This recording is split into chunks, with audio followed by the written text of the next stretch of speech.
Yes, all right. G'day, viewers. Welcome to the TryPod live show with Winny and Clarkey. We're with you for the next hour here to preview everything round 7 this NRL season. We're going to give our best bets, get through all the games. We've got some top sport try scorers, mixed matchups, and more. Before we get to that, let me welcome in my co-host, Winny. How are you going, mate? Good, thanks, mate. Always scrambling to try and get on our box and going at 6:30 exactly. And my first mistake, that's on me. That graphic popped up and said we're doing the recap. I wish we had a crystal ball. Hopefully we do. There's 4 best bets to share. But of course, it is the preview to round 7. In round 6, we had a losing round of our best bets, just 1 and 2, including the worst of the season. Manly blown out. So we're 56% winners on best bets. We are 67% winners on mixed matchups, which continued last week, getting a nice high-scoring winner. And they're at underdog price every week. We lost the multi, and there was no take on Toppy, but don't worry, guys. You're going to get double the fun this week. Yeah, absolutely. I'm going to get double the fun. With that in mind, guys, let's get to our best bets for round 7. So the best bets are presented by Lana Tradie Software. Never miss a call again. Convert more quotes and spend less on marketing with their powerful automation software. Check out their website and you can book in a free consult. If you're a tradie or business owner, Lana is your best bet. Thank you to Lana. Let's roll back the curtains, Winnie. Let us know our round 7 best bets. I got 4 to share. Hopefully they come up. Doesn't seem to want to come up on the screen for me. Hold on. Might have to take away this video.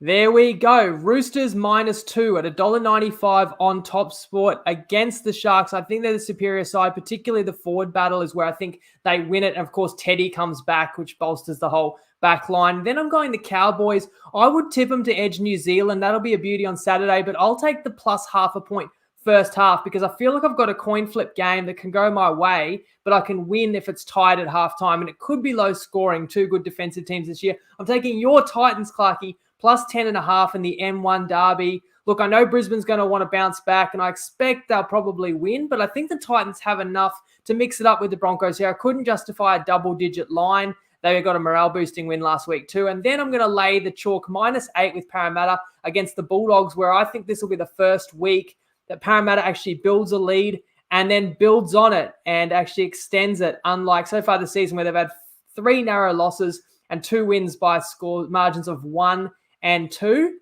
Or they did beat the Tigers in the end by 6, but they were up too late. But I think they'll finally get a comprehensive win with Junior Barlow back and the Dogs still with a few key troops out. What do you think of those at first glance? Mate, you know my favourite best bet there, the Titans. That's the best one there. The Roosters one's going to be real interesting because we know Robinson knows Fitz's game inside and out. He's taught him a lot, so potentially a bit of value about that there. All great best bets. Let's get into the games for the round. We open with the Dolphins v Rabbitohs. It's at Suncorp Stadium. The line is set at -11.5 in the Bunnies' favour. For the Dolphins, Jesse Bromwich returns at prop. Jared Wallace is out, so JJ Collins comes onto the bench. And a change on the wing, Robert Jennings in, Edric Lee out. For the Rabbitohs, their wings shift as well. It's AJ making his return, and a big one, Jai Arrow's in. Tavita Tola ruled out with that knee injury. Both sides coming off impressive victories, Winnie, in different circumstances. We know you're a big Dolphins fan. Who do you like here? Well, I think the Rabbitohs will win this one. I'll be completely honest. I was close to making the Rabbitohs a best bet as well. So if you're out there and you do like them, -11.5 is probably not a bad bet. As you said, with the guys that are coming back in, you could actually say both these sides had the 2 most impressive wins of round 6, and they're both getting a key prop back, although Totola will also miss for the Rabbitohs. But again, for the Dolphins to get that victory up there last week in Townsville as double-digit underdogs, and with Bromwich a late withdrawal was monumental, and he, of course, will be back now, their captain. But I can't go past the Rabbitohs at this point in the season. When I look at them, they could be the best team in the competition right now when you consider the tough draw they've navigated while being thin on forwards, and they're closer to full strength now with Arrow returning. And sometimes when a team gets an easy win, that soft kill, it really helps them click into gear, and it doesn't spend much petrol, and it's going to allow them to perhaps bring their best form up to Suncorp. Whether or not to lay the 10.5, 11.5, that's what was just a sticking point for me. And as I said, I was close. This is the same line virtually that the Dolphins head start they were getting against Brisbane and against the Cowboys. Of course, they covered on each occasion. We saw Marshall King was a big inclusion for the Dolphins last week. And Hammer has been so dynamic and been unreal. But I still go back to the fact I just can't see a lot of points coming out of this Dolphins side with Nikorima and Katoa in the halves, where I know that Souths have got points in them and probably will trouble the Dolphins every bit as much as the Cowboys did and more. So it's very close to being a best bet for me. I guess you mentioned another matchup there, the Sharks-Roosters. You got kind of the master versus the apprentice coach. It's the same deal here.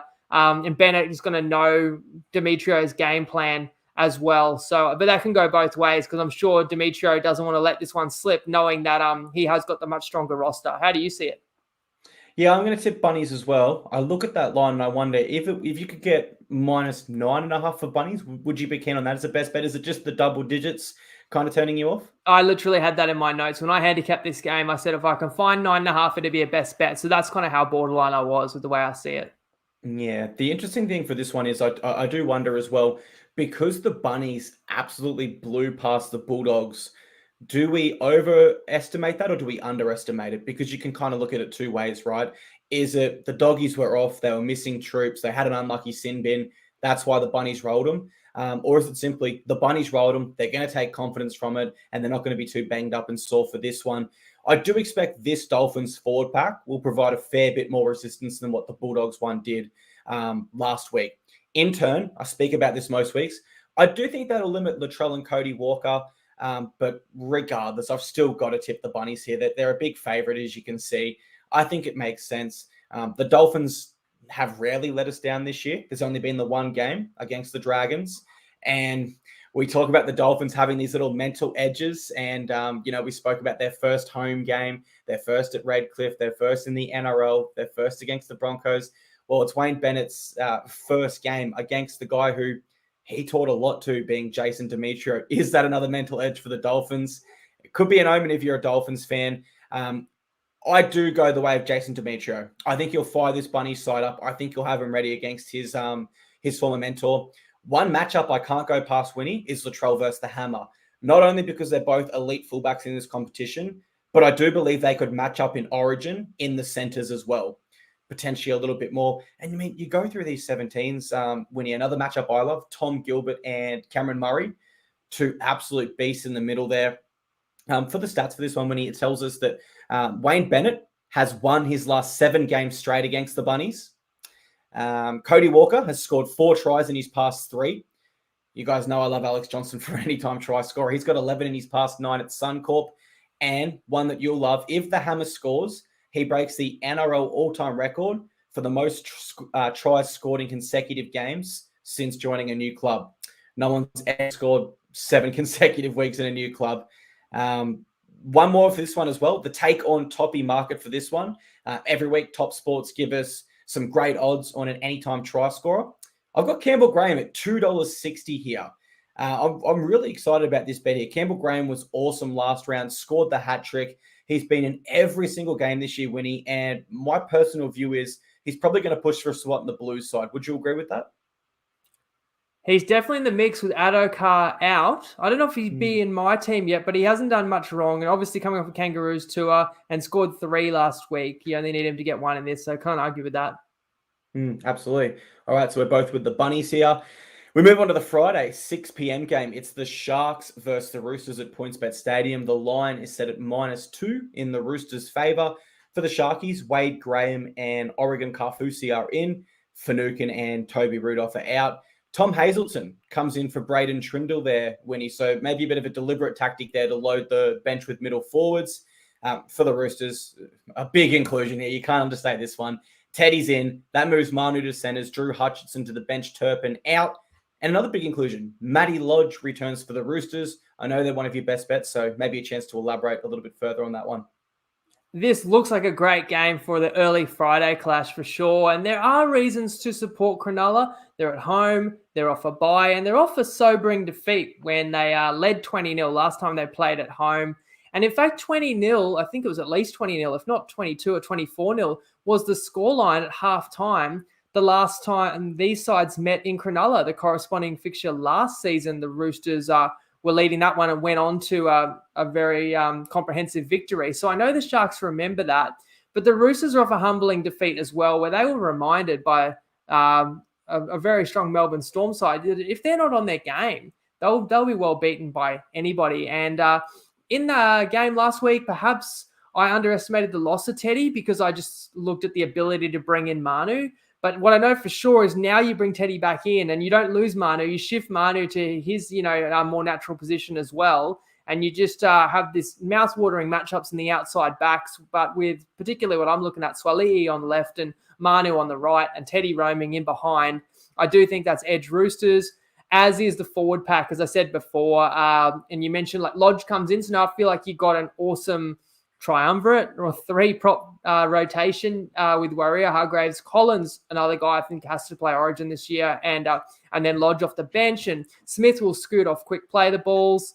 And the guy that's been in the news for the wrong reason, I think Victor Radley is going to have a best on ground or near to it performance as well, because he feels like he potentially cost his team last week. And you mentioned, I can't remember if you mentioned, sorry, because I'm half thinking about what I'm going to say, but Dalfa Nukin and Toby Rudolph are two key middles that are out for Cronulla. So there's enough reasons there for me to lay the small line with Sydney City Roosters. You know what? I've got a few crazy tips this round. This one isn't my craziest, but I am going to go the Sharks. It's one of those tips where it's just a gut feeling thing.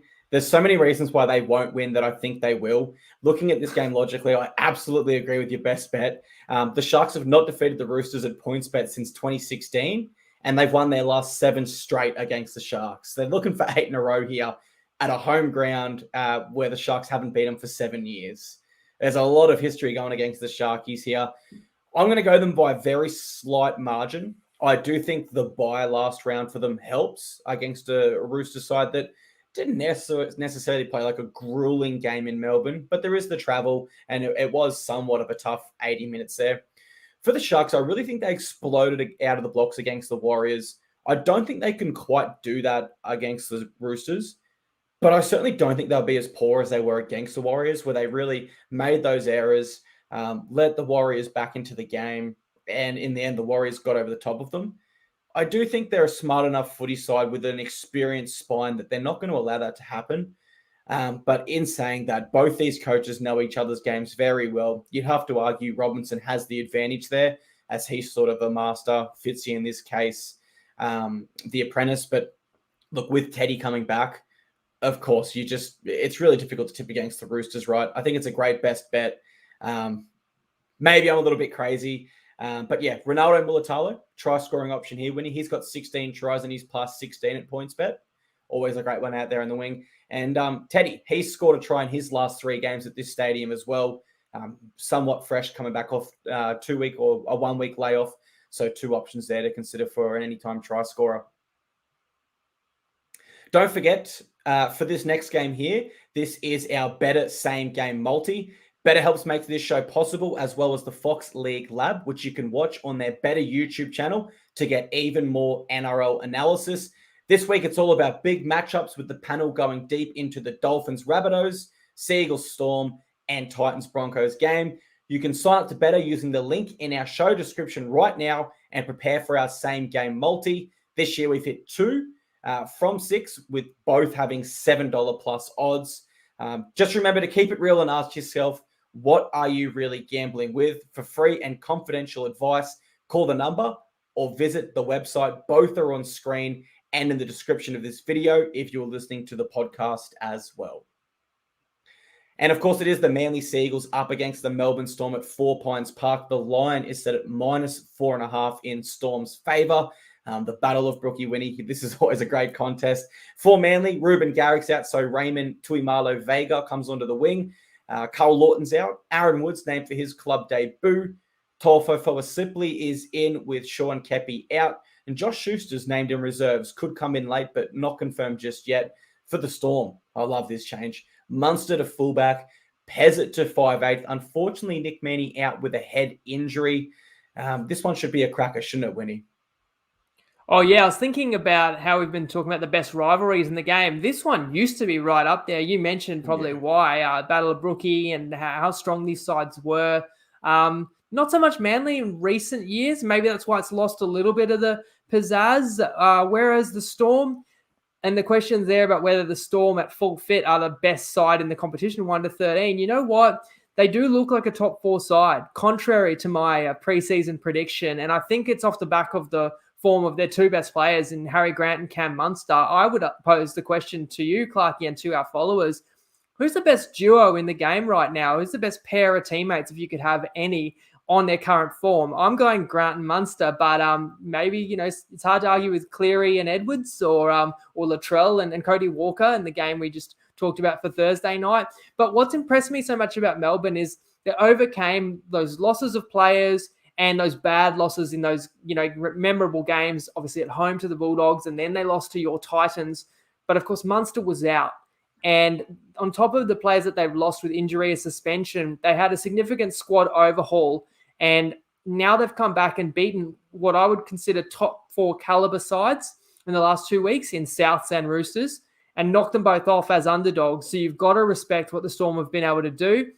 And of course, this week I know that Munster is at 1, but for me, I don't downgrade the Storm at all, switching him to fullback, because last year, even when Meaney was in the side, they still felt for their run through to the finals, they were a better chance with Munster at fullback. They know that he's every bit as effective there, and we've seen glimpses from Pezzett. So you get to bring him into the halves as well. That's how impressed I've been with the Storm. But now I've been quite disappointed with Manly, particularly last week when they were my best bet and they got blown off the park. But you go back a week earlier, I wasn't on them, but they were disappointing as 10-point double-digit favourites against the Knights in Mudgee, and did lead that game 10-0 and blew that as well and couldn't get the win. So, listen to our recaps, and particularly last week, I gave my scathing review of Manly, so I'm not going to, rehash that. But you brought up the biggest issue of all, which was Turbo playing clearly hampered. Why they played him at all, I don't know. And why they needled him up and sent him back out at halftime, 32-0 down, is almost gross negligence. Like, just send him straight to the Dolphins if that's how you're going to take care of him, honestly. I can't believe that. And Seabold said he didn't even know that there was an issue until halftime. Anyway, I only bring this all up again, not to relive it, but to ask the question, is he 100% this week? How do we know? Because it might surprise people, but if I knew Turbo was 100% this week, I would actually back Manly with this start, because they are at home and because I think they could pull off a Canberra-esque bounce back after a Panthers pounding. But I'm not sure about Turbo. This isn't a one-off. You've always got to be worried about him. And even when he's out there playing, looking good, you're worried every tackle. And I look at the rest of the Manly backline with, characters like Saab, Parker, Harper, Vega, throw in Cooper Johns at 6. I'm sorry, but if Turbo's not himself, where are these points going to come from? DC is going to have to be an absolute magician out there. And if Melbourne could hold the Roosters try-less for the final 70 last week, where are the tries going to come from for Manly if Turbo's not on his game? Because I look at the rest of the matchup and I think it's a great forward battle. And so it just comes down to like star power. And the 2 stars I mentioned for Melbourne in Grant and Munster, I know what they're going to bring to the table. I'm unsure with Manly. So I think for that reason, Melbourne probably marches on here, and why I've stayed away from it. I'm going to shock a lot of people with my tip for this game. So everyone take some deep breaths while I go over some stats before. Cameron Munster, he's won 10 of his last 12 at fullback. Last time we played fullback against Manly, the Storm beat them 40-6. So you're absolutely right. Him moving to fullback doesn't hurt them much at all. Question for our viewers at home. If Turbo's not at his best and he is somewhat hampered like he was against Penrith, do you select him in that blue center role, or do you go somewhere else? And on your point there, where Turbo could be so integral to them scoring points, the Melbourne Storm know how to shut him down better than any team I've ever seen. In the 2021 season, I believe it was, he was genuinely unstoppable. Every game, multiple tries and tries. Is one of the best individual seasons. Dare I say the best I've ever seen. Up there with 2012 Ben Barber. But the Melbourne Storm in that final game shut him down. He was a nil factor. So it's a great point you raised there. And we had a best bet on Melbourne that night. I was actually at the ground. That one was at the sunny coast in that COVID season. So I remember that very well. Yeah, and the way they did it was absolutely impressive. All right, everyone's taking those deep breaths. I'm going to tip Manly here. Purely, again, because it makes zero sense. And this exact thing has been happening every single round. Round 1, Broncos beat Penrith. Round 2, Bulldogs beat Storm. Round 3, Warriors beat Cowboys. Round 4, Eels beat Panthers. Round 5, Warriors beat Sharks. Round 6, Raiders beat Broncos. Round 7, Manly beat Storm. Every single round, there's just a freaky result that no one can see coming or tip. The only really way I can sort of even justify this tip, and I feel really crazy even trying to justify it, Raiders were thumped by Penrith last week. They rebounded and they beat the Brisbane Broncos, who were top of the ladder. Who was thumped by the Penrith last week? It was the Manly Seagulls. Can they do what the Raiders did? Come back, thump the Storm in the Battle of Brookvale? Stats don't think so. The Storm have won 6 of their last 7 against Manly. And if you're looking for some try scorers, Jason Saab, he looked not too bad in his return from his ACL. He's got 5 tries in his last 3 against Storm. He could be where the points come from, Winnie. And Justin Olam, I always like him for a try too. Such a powerful ball runner. He's got 10 tries in his last 7 against Manly. But overall, I mean, give it to me in the comments. It's a crazy tip, right, Winnie? If I can be candid, it's not that crazy. You're kind of acting like it's revolutionary. I mean, they're $2.50 to win. They're a 4.5 point underdog. So that happens all the time. I could see it. I could totally see it. If Turbo is right and plays well in this game, I actually think it's a coin flip game. So in that case, Manly could definitely win. That's why I said I would play the plus 4.5 if I had confidence in Turbo. I mean, you mentioned a bunch of upsets. I mean, yeah, there's upsets every week. That doesn't mean it's going to happen this week. That's how my analytical brain works. But what I will give you credit for, you've picked some of those upsets that you referred to, like Parramatta over the Panthers, Warriors over the Cowboys, just off the top of my head. So if you're feeling it, I respect that. I'm sure most people will be with the Storm, but I don't think a Seagulls win would be crazy. I just know it needs to have Turbo's fingerprints all over it. $2.50, that's mental. I feel like New Zealand were bigger the odds than that to beat the Cowboys. Oh, yeah. And I was so much more confident on that tip. That seems quite. New Zealand was more like $3.50. Odds. Wow. Well, that's crazy odds to me. Before I say anything else, it's crazy. Let's move on to the Warriors versus Cowboys game after this. That's at Mount Smart Stadium. The line is set at minus. I think it's a pick'em game, isn't it? It's a pick'em. Here we go. For the Warriors, they're without Tameti Martin, and that means Dylan Walker moves to 5'8". Wade Egan is out, so Freddie Lussick moves to hooker. Tohu Harris named again, but we're just not sure if he's 100% going to be there. For the Cowboys, some big inclusions. Jeremiah Nanai and Murray Taulagi return. So Griffin Neem and Brendan Elliott are out of this side. Pick 'em, Winnie. What do you got for me? I would have to pick the Cowboys. It's another rematch. We've just talked about it. We referenced it. That's why I want to know who you're picking in this one for sure. But you picked the upset in Townsville a few weeks ago. However, Tamari Martin was quality in that game. Had a couple of try assists, if memory serves correct. He'll be missed in this one, as will Wade Egan, who's had a really good season now. Tohu Harris should be back, but when there's been a couple of false starts, I guess you can't be sure. While we do know the Cowboys will have a rep back rower returning in Jeremiah Nanai, along with Taulagi from injury. They're both off losses, both these sides, the Warriors and the Cowboys. In fact, the Cowboys are off back-to-back losses and have that revenge factor baked in, I think. So they're going to take this trip to New Zealand very serious. You got the 2 spine starters out for the Warriors. This is certainly why I looked to the Cowboys' direction. Now, it wasn't a slam dunk pick for me because I've spoken on numerous occasions about this strong home advantage that the Warriors do enjoy. So you can't pick the away team just because you think they're a little bit better. The Warriors grow an extra leg at home in front of their Mount Smart faithful, that's for sure. However, I do still think the Cowboys are desperate. I give them not a pass, but one more chance to remedy this season with important troops back. And I actually think the conditions will factor in. With this being a day game, and I did check, and there's no rain forecast, I look to the more explosive outside backs. I look at how Drinkwater did improve the attack, has looked having a good season. I mentioned Taulagi's back, and you got Holmes and even Nanai.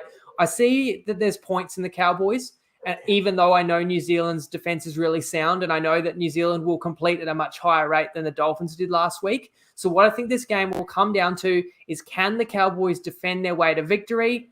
And again, I think with that desperation and the fact that they can pull to 3-4 versus dropping to 2-5, I will back North Queensland.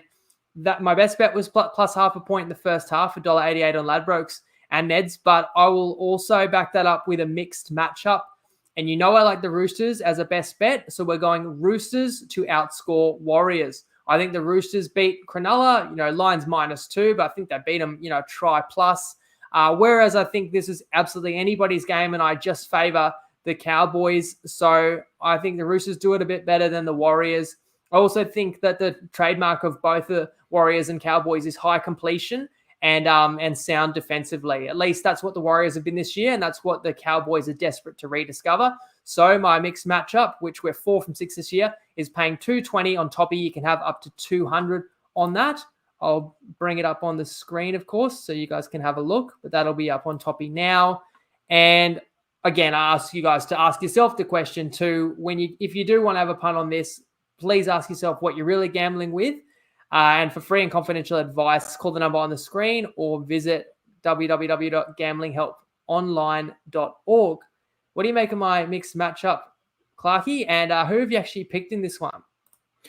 I have picked the Cowboys, which doesn't quite make sense because I tipped the Warriors in Townsville. Now I'm going to pick the Cowboys in New Zealand. But as I said, this is a round where I am going some truly crazy picks. Well, not crazy, but maybe not conventional picks. Drinkwater is well and truly back for the Cowboys now. I don't have an exact stat on how much more points they average with him in their side, but I certainly know the returns of Nanai and Taulagi gives them a lot more attacking options with Drinkwater so involved in that side. If Tohu Harris is ruled out of this one late, Winnie, it would depend on the grading of that MCL injury that he sustained. Typical grade 1 is about 2 weeks. They could err on the side of caution, even if it is a grade 1, and sit him out for the 3rd week, just to be sure. With him, they concede 14.5 points. Without him, they concede more than 30 so far this season. So I like to, I don't like to think, that sounds wrong. I think if Tohu Harris was to be ruled out, then that certainly puts the Cowboys in a great spot here. I wanted to tip the Warriors in this one because I did pick them for the upset in Townsville, but I do have to go the way of the Cowboys in this one. The draw's an interesting one this year, Winnie. This is another game where these two sides have already played recently, and it will be very interesting when we get to later in the season, and we can sort of look back and draw some data of how many of these teams do go 1-1 when they match up in a season quite early with each other. I know the Titans did it with the Dragons off the top of my head because they're my team. Ultimately, I'll sum it up with this. I still believe in this Warriors side more than I believe in the Cowboys side this year. But in this one, I do think without Wade Egan and without TMM, two players that are very integral to not only their spine, but their whole attack, might take a slight adjustment period. And that adjustment period, factored in with Tohu Harris potentially being ruled out, does lean me towards the Cowboys in this one. You mentioned Warriors' home record. They have won 3 of their last 4 in New Zealand. Marcelo Montoya, he's got 5 tries in his last 5 against the Cowboys. And Kyle Felt. Now, he was on a massive try-scoring drought recently when I think he hadn't scored in like 8 or 9 games in a row. He did score last round, and he does have good record against the Warriors where he scored 13 times in his last 12 games. But yeah, this one deserves to be a pick 'em, right? It's going to be a very close matchup. But just to add to your point about rematches, of course, there was another rematch last week, and it was the Warriors-Knights. And the tables were turned. So the Warriors won in round 1, and then the Knights returned the favor last week. So that trend holds, that would bode well for the Cowboys. Certainly, anytime it's a pick 'em, there's no crazy pick there. You can make a case for either side, but we both make the case for the visitors. Yeah, absolutely. Should be a great game. Then we go to McDonald Jones Stadium. The Knights are hosting the back-to-back reigning premiers in the Penrith Panthers. The line, I believe this is the largest of the round. It's set at -15.5 in the Panthers' favor. For the Knights, Jaden Brayley out with that ACL injury. Horrible. I guess the silver lining is Tyson Gamble does return at 6. That allows Phoenix Crossland to move into hooker. For the Panthers, nil changes. This is a side that's been absolutely flying in the past fortnight, Winnie. Big margin, though. Can they cover it? I'm not sure. So I haven't got a best bet either direction with the line where it is. Horrible news about Jaden Brayley. I said on the recap that I was relieved because the initial reports was it was believed to be a meniscus. Now it's obviously an ACL, which is heartbreaking for Jaden, for Knights fans. And then, the heart goes out to someone like Adam Dewey as well, who had that season-ending injury for Tigers fans. The Tigers get some relief this week. They are on the bye, so I thought I'll mention them there too. But you hate to see it, even though it is part of the sport. It's really sad to see. Look, long term, that's a big hole to fill for Newcastle. This week, does it matter? I feel like the writing's on the wall for the Knights. As good as they've been this year, they'll try and cover that position, the hooker position, with Crossland and Mann sharing that role. But whether there's a specialist option out there, I did actually say in our recap, and you just mentioned that Jake Turpin's not playing first grade for the Roosters this week. I know they want to get their hands on Dom Young. Now that it's an all-year proposition, maybe there's a negotiation to be had there. In this game, I'm staying away for the following reasons: that the Knights are not a lame duck side. They've competed hard in every single game, 6 out of 6 this year, which is actually impressive. Not every team can say the same. Like most teams have had at least one dud performance. When you get a line that's kind of over 2 converted tries, and you want to play the favourite like Penrith in this instance, you're looking for a side that might fold against them. And Newcastle at home, I don't think that they're a good candidate for that. And although I still will definitely pick the Panthers to make it 3 on the trot, but I can just see Newcastle fighting hard, and Penrith probably wins kind of 11-20. I would even go as far to say that when they did their calculations, made their plan around bringing Caleb Ponga back in, if this was a 50-50 game this week, he's been back in the country for 10 days or something training, is he playing? But when they looked at the schedule and saw it was Penrith, and knowing that he got a concussion against Penrith last year, they might have thought it's a smart decision for the long haul to keep him out one more week, because Ponga's, even Caleb Ponga, the highest paid player in the NRL, is not going to be the difference, I don't think, with the form Penrith's in right now. Yeah, the thing is, Penrith have absolutely destroyed the line the last 2 weeks.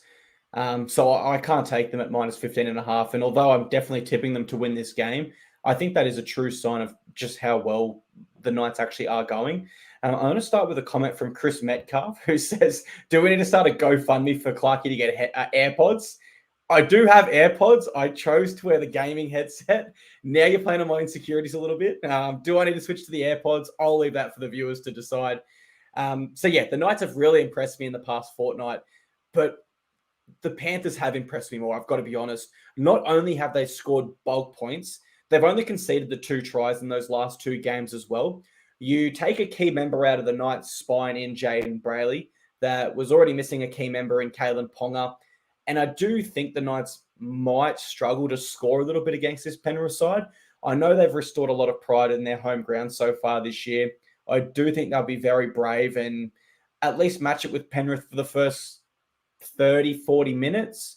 But this is a Penrith side that was 32-0 last round, and ultimately listening to them, the press conference and listening to the interviews full time, seemed like they're a little bit disappointed they didn't go on with it. So, part of me thinks the Panthers can go on with it. The other part of me says the Knights have been so good the last few weeks that they're not going to allow that, especially at home. Really, really tough one to pick when you throw the line into this. But for an outright tip, of course, I have to go the Panthers, Winnie, who have beaten the Knights 11 out of their past 12 games. The Panthers are undefeated at McDonald Jones Stadium since 2015. If you're looking for try scorers, the stats in this one do go towards the Knights wingers. Dom Young has 7 in his past 4. Greg Marzio has 5 in his last 3. But as I said, I probably don't like those too much. I think Penrith will defend the Knights here pretty well. Anyone for a try scorer from Penrith that's screaming out to you? Oh, I think Crichton's always decent value. Yeah. And, can't go past Toho outside him probably either. The thing I love about Crichton is too, I believe he'll be matching up with Dane Gagai, who's his someone who he versus in the Origin arena in that same position. So you'd think he'd step up and have a big game. But yeah, it's even tough to find a try scorer in that one. Saturday closes on the Gold Coast at Cbus Super Stadium. It's my boys, the Gold Coast Titans, hosting the Brisbane Broncos. The line is set at -9.5 in the Broncos' favour. For the Titans, we get Kieran Foran back, Toby Sexton out with a fractured wrist, actually. Played through that. He's a tough bugger. And Thomas McKaylee, the former West Tiger, makes his club debut via the bench. For the Broncos, Corey Jensen starts as Thomas Flegler's been ruled out with that head injury. And Kobe Hetherington returns for his first game of 2023. Now, I know you've got a best bet here. You'd like my boys to keep this one relatively close. I do, and they're off a morale-boosting win, as I said before, while they played Brisbane off their first loss of 2023. Not that that's really a positive, but Foran returning is timely for the Gold Coast, with Sexton fracturing his wrist in that match-winning performance. I think Flegler out for Brisbane can't be underestimated either, because he's been part of that kind of powerful middle punch that the Broncos have had. And I can't wait to watch the battle in the middle here. I mean, Tino against Payne Haas. Then you got like a couple of former Maroons that would like to put their name back in the fold in Fodawaker, David Fafita against, current Maroons, Paddy Carrigan and Kurt Capewell. So forward battle is going to be fascinating, going to go a long way to deciding this one. I think Brisbane wins because outside of the forwards, they've got the better outside backs, they've got the better halves, and they've got a stronger bench. But then again, home advantage and, are all those other advantages to Brisbane worth more than 10 points? I couldn't quite get there. I know that Brisbane will have the Titans will have the Brisbane's full attention because Brisbane just lost as an 18.5 point favourite. But I think they'll be happy to just come into Seabus and get the win. I don't know if they need to make a statement. And I don't know if they'll have it all their own way. So I took the plus 10.5 there, which was on Sportsbet. In footy, we talk about momentum and teams building up. And we sort of said with the Broncos last round that we both didn't think that would be the game where they fall off, but eventually it does happen to teams. Well, I can say if the Broncos had have won last round, I would have tipped the Titans out right here. I was really hoping they would actually win. So this was sort of the game where the Broncos get caught a little bit. Because they did get that sort of shock loss last round against the Raiders, I do think it'll wake them up a little bit. I think they beat us, unfortunately. But I will say that plus 9.5 line, I really do like, because I don't want to speak out of school, but this game means so much to Titans players. It means so much to the Titans community. The Broncos are a team that is so successful, the most successful team in Queensland. And of course, we are their little brother in every statistic area you want to look at. So I know the Titans will be absolutely up for this one. But yeah, just because the Broncos did lose last round under those shock circumstances, I probably can't see it happening 2 weeks in a row. The Titans have won their last 4 games at Seabus Super Stadium. So we are building a little bit of a nice record there at home, you would say. But the Broncos have beat us in the last 3 games. We talk about that. Did that sort of change your momentum, Winnie? Eventually it happens. They've won 3 in a row. Could that favor our best bet? Adam Reynolds. Certainly, this is an odd stat. He's never lost at Seabus Super Stadium. He's 9 from 9. Don't know how much that plays into this game. I think that's just more of an interesting stat more than anything. But one bet that I will give out this round, I don't track my bets like Winnie, guys, so take mine with a grain of salt, of course. I love Dave Fafita to score anytime he plays the Broncos. He's got 3 tries in his last 4 against them, but I watch the Titans games very closely, as you can imagine, as a fan, and I can promise you every time Dave plays the Broncos, he is playing his best. You can see it means a little bit more to him. He wants to score against his former teammates and his former club, and some of his best games have been against the Broncos. So I haven't looked at the odds or anything, just purely from, I guess, an analytical or stats perspective. I do like Dave to cross over for an anytime try, Winnie. You like it as well?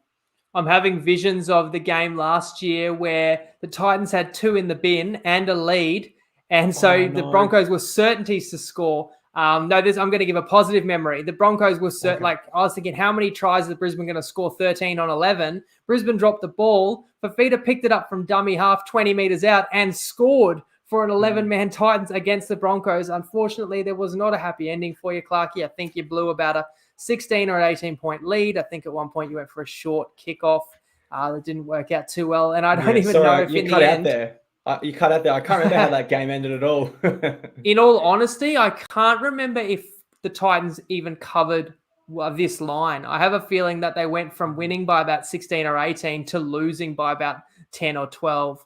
But if they give a sight like they did last year without the capitulation at the end, that would work all right for us. I'm going to be honest. I was watching that game with my neighbor in the spa and I physically threw up. That's how sick I felt after that game. I literally threw up. But yeah, let's go. Let's go to Did someone you who ever loves get the out? Did they climb out of the spa? I did get out of the spa and get to the toilet. I'm happy to confirm that for our viewers. But let's go to someone who loves the Titans just as much as I do. It's time we hear from Tristan, the CEO of Top Sport. He's going to give us an exclusive look into the market, and we've got a video to play from Tristan now.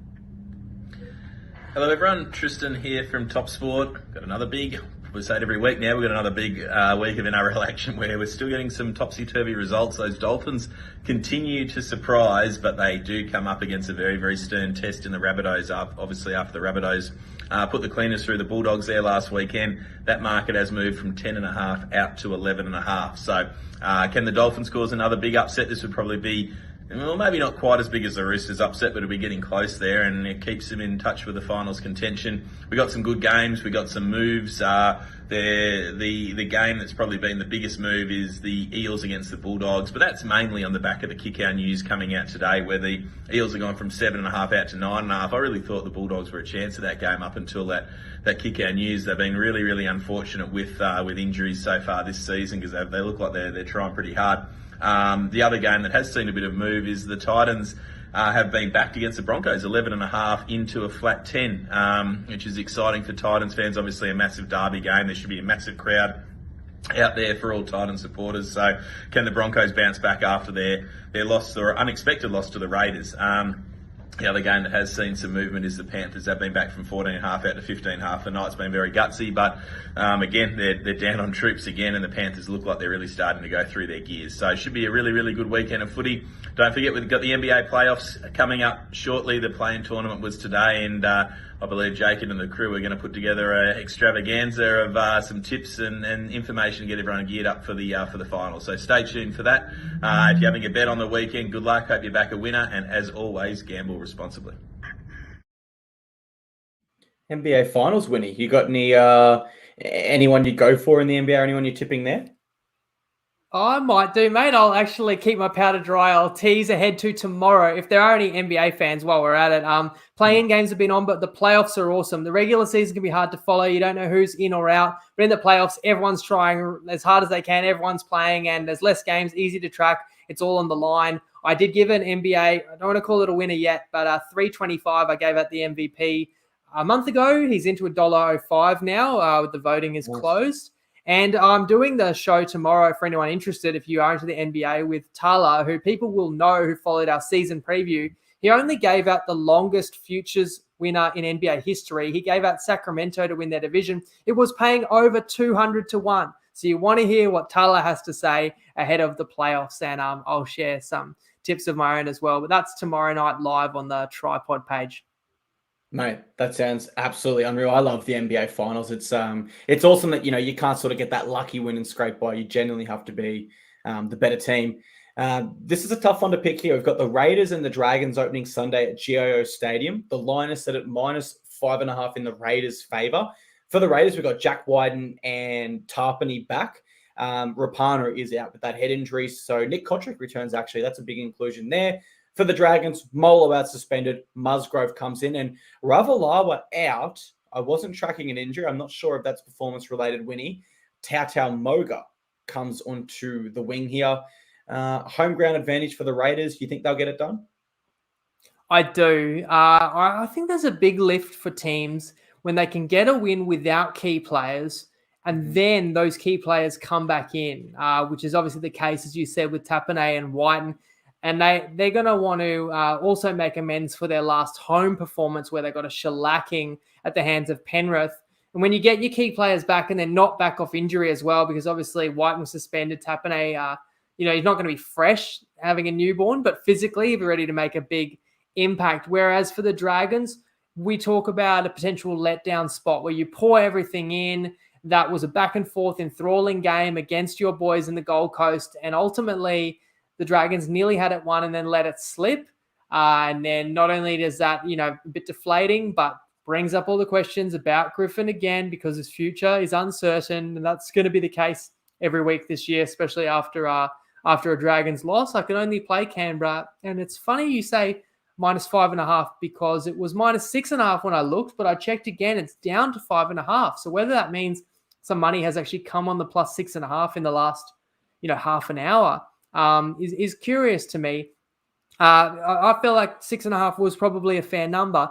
And what I was wondering as well was, we had a near pick'em. Dragons were a slight underdog at the Gold Coast last week, and the Gold Coast was off the bye.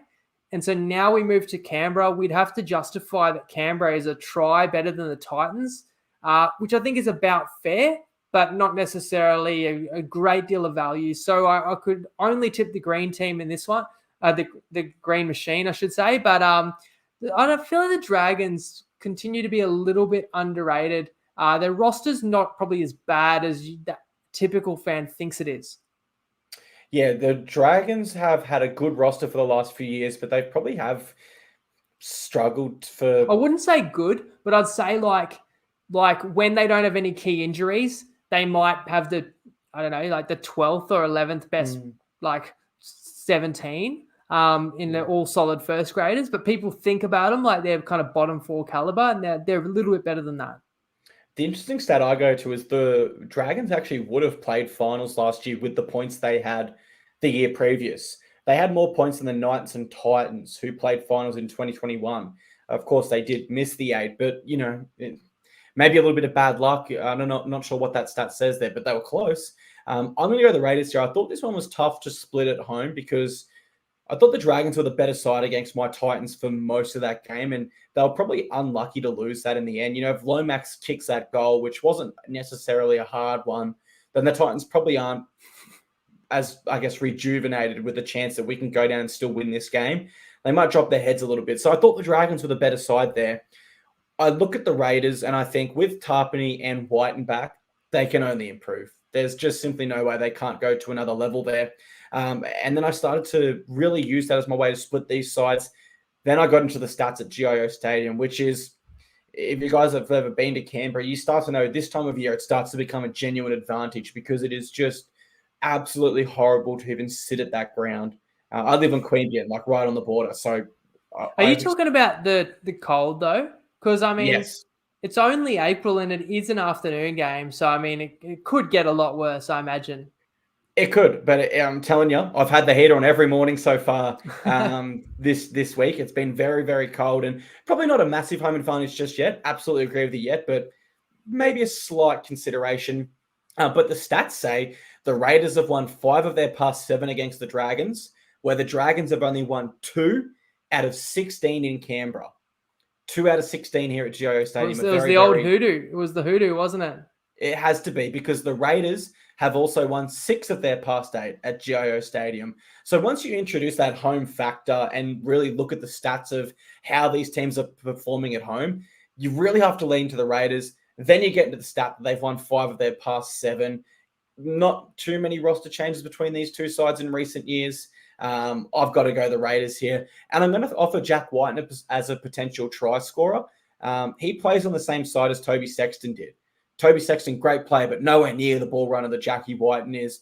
I think he could score under similar circumstances. I don't have any stats to back that up, but I just have a bit of a gut feeling that Jack Whiten could cross over here against the Dragons.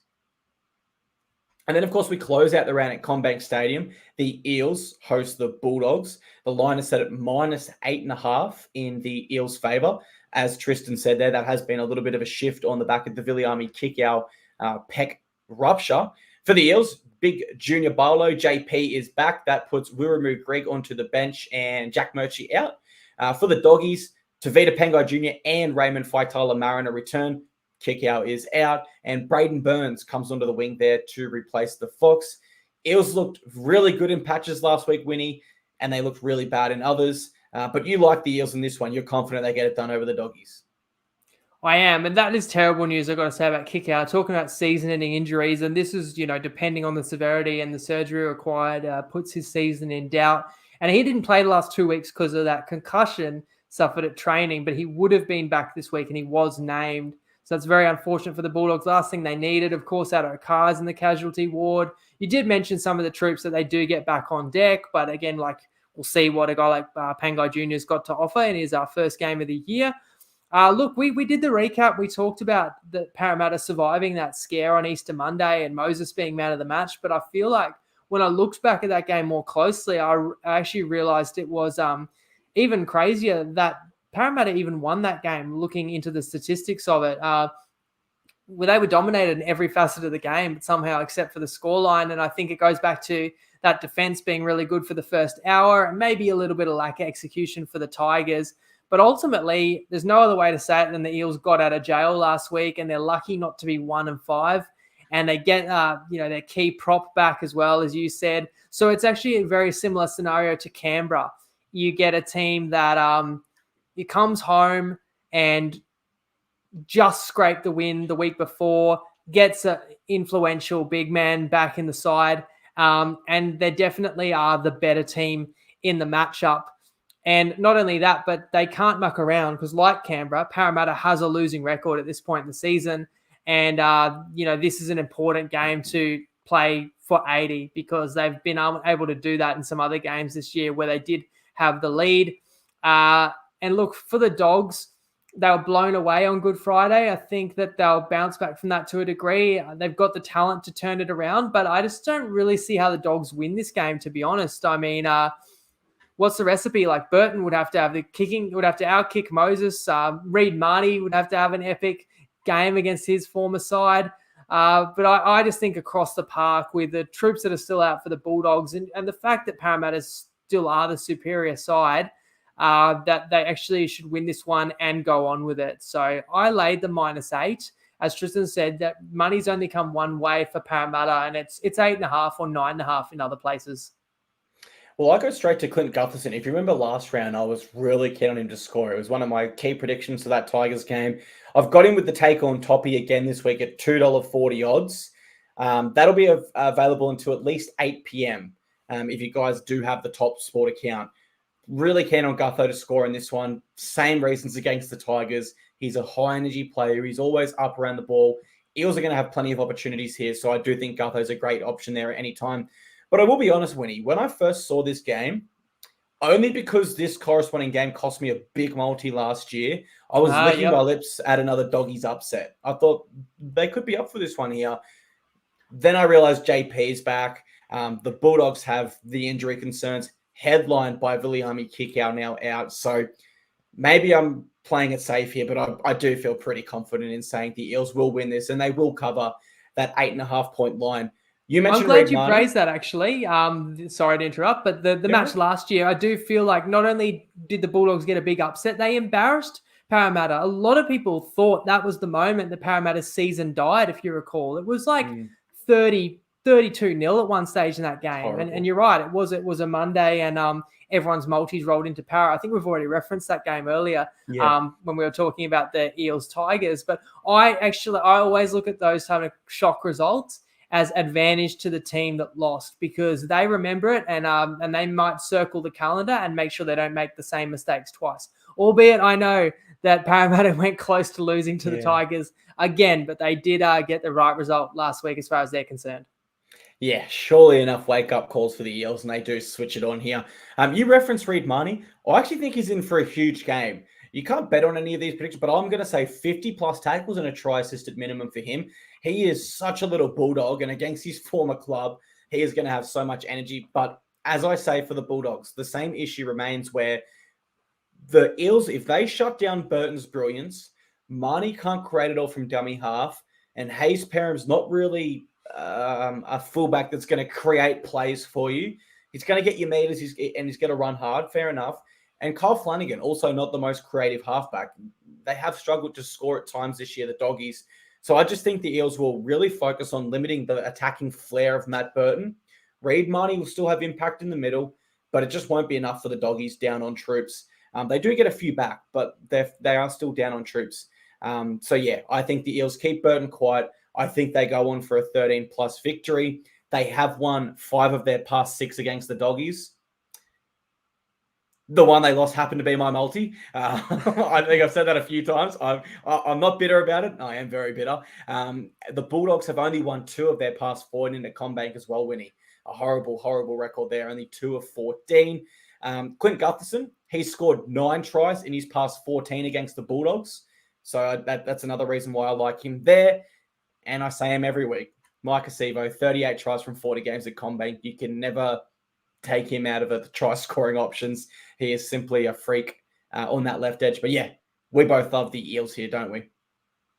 Yeah, absolutely. Now, I'm not the best at try scorer tips. I know people love them, and here and there I build them in, and I always try and build them in off my handicap because if I can pick the right team to succeed, better chance of try scorers. And that's why I narrow down your shortlist. You only get to pick try scorers from teams that I think will do well. So that's a good start. Me personally, I don't know if it's trying to be unconventional or, go against the grain. I like to try and pick try scorers who haven't scored recently, didn't score last week. But then again, there is something to be said for riding the hot hand because obviously my observation is the 2 that you've picked this week in Gutho and Graham, they did both score last week. Part of me wish we were on them last week, but you did advise in Gutho. But because you didn't actually give an official one last week, as we said on the recap, you didn't love the options, so you didn't play it, and none of them scored. So that's just as well.